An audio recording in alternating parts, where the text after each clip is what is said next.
នជុំនាចិត្តកាយរឹកស្មោះត្រង់នឹងយុទ្ធទេធភក្តីភាពគឺជាមិត្តភក្តិកាយរឹកគឺជាបងប្អូនល្អរូបរាយហើយនឹងរាក់ទាក់សុភាពរៀបសារចរិយាសមរម្យ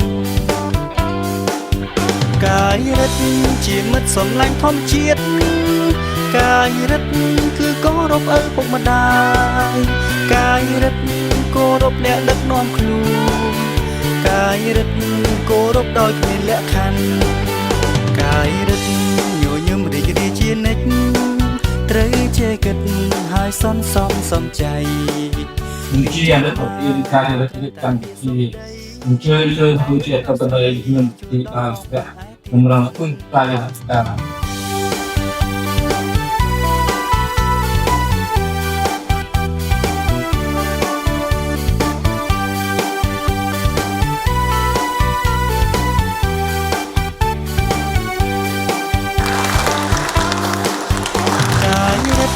ជាមិត្តសំឡាញ់ធម្មជាតិកាយរិទ្ធគឺគោរពឪពុកម្ដាយកាយរិទ្ធគោរពអ្នកដឹកនាំខ្លួនកាយរិទ្ធគោរពដោយគ្មានលក្ខខណ្ឌ